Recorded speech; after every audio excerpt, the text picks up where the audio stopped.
Bledsoe was arrested.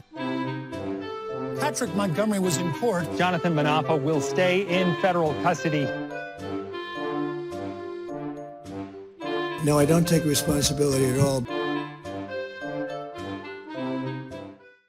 Hey everyone, welcome to the show. So 42-year-old California resident Derek Kinnison traveled to D.C. He was part of a group of men who considered themselves to be 3%er militia members, even though they tried to deny that in the trial.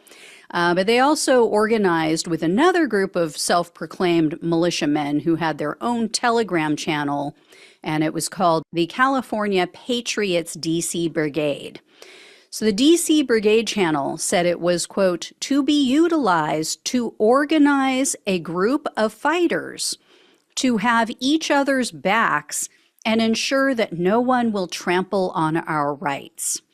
And one of the group's leaders of the D.C. Brigade, a guy named Russell Taylor, he wrote, quote, I am assuming that you have some type of weaponry that you are bringing with you and plates as well, meaning protective plates that go in vests.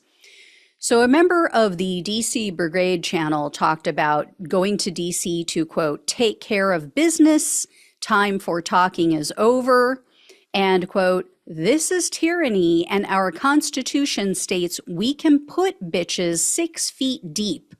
Let's do it. There are not enough cops to stop us.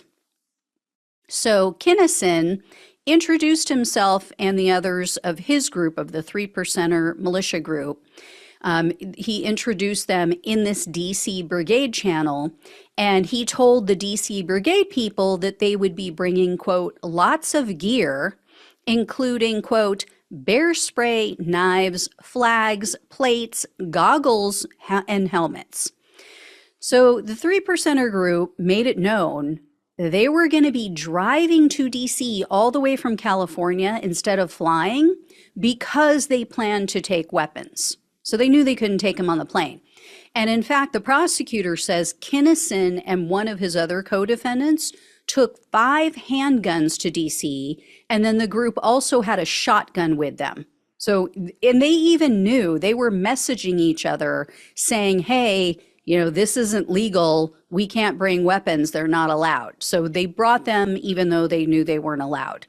And at some point, Kinnison wrote, quote, we should clear all text in this chat the morning of the 5th, just in case for OPSEC purposes. So the 3%er group started planning for the trip in December of 2020. They were communicating in their own encrypted Telegram channel, and the group repeatedly discussed war. They talked about soldiers, battle, all kinds of things leading up to January 6th. On December 22nd, Kinnison messaged the group and he said, quote, imagine if 3% of people who signed the New Scum petition stormed the Capitol. So New Scum is, as you probably figured out, it's a reference to the California governor, Gavin Newsom. Then on December 25th, Kinnison messaged the group and he mentioned 1776, and he wrote, quote, we have reached our throw off such government moment. Hope to see you on January 6th.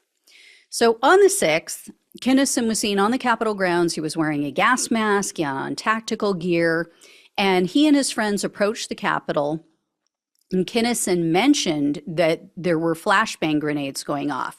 And he said, quote, this is the storm of the Capitol right here.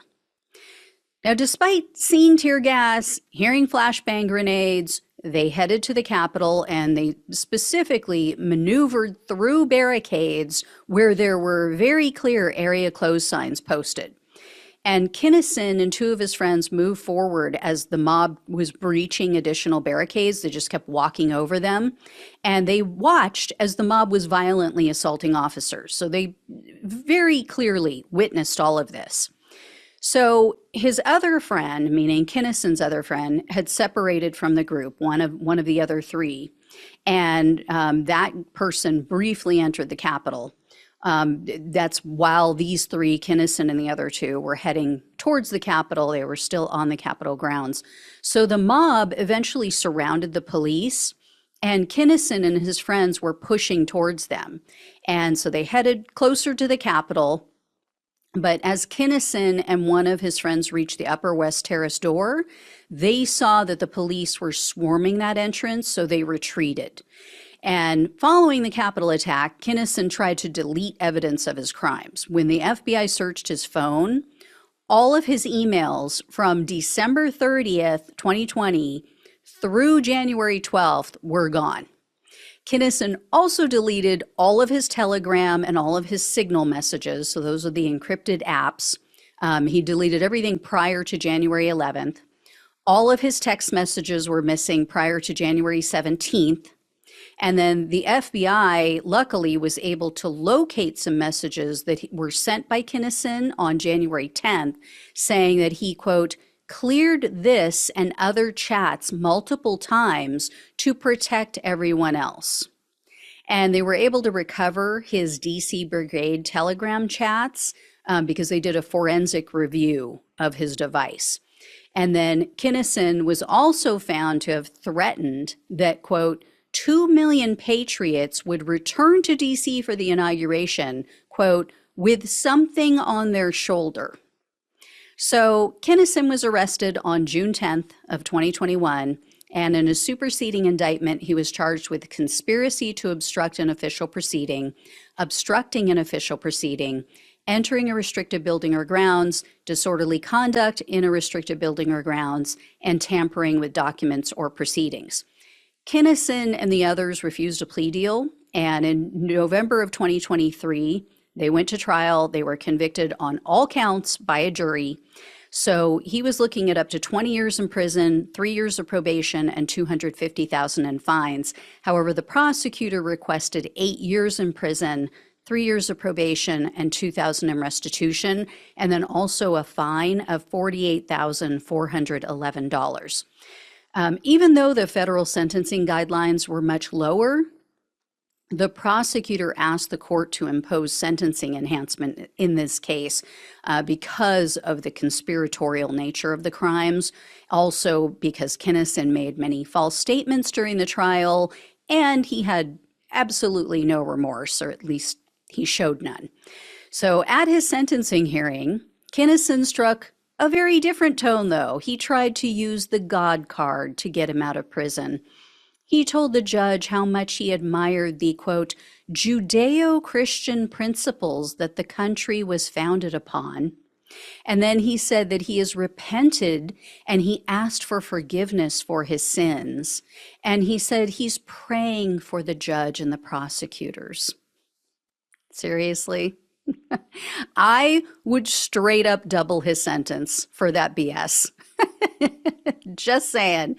Anyway, U.S. District Judge Royce Lamberth presided over Kinnison's case, and unfortunately, when all was said and done, he was sentenced to only 33 months in prison, 3 years of probation, and $2,000 in restitution. There was no mention of that requested fine of over $40,000, so it doesn't appear that the judge agreed to it. And by the way, that fine was the amount of money that he's raised for his so-called, quote, Christian Patriot Legal Fund, or fees. I'm pretty surprised that this judge was so lenient. He is typically much tougher. He was burned early on in these cases, so he's been pretty tough since then. But here's the thing. As you guys probably know, if you've been following my show, the Supreme Court is currently reviewing that obstruction charge. So they could make a determination that the obstruction charge doesn't apply in these cases, in which case that would be thrown out. Both of the felonies that he was charged with and ultimately was convicted of, those would both be thrown out. So if that's the case, then he would only be hit with the 3 misdemeanors that are left. So he could possibly end up with an even lesser sentence. Like I said, the Supreme Court is ruling on that or they're reviewing it right now. They should be issuing their ruling pretty soon. I'm thinking by the end of June before they take their break. Could come a lot sooner than that, though, so we'll have to see. But that could affect a lot of these cases, unfortunately. So we'll see what happens. I will keep you posted. Thank you all so much for watching and listening. Please like, share, and subscribe. Please donate if you can. Love you all. Take care. Talk with you soon.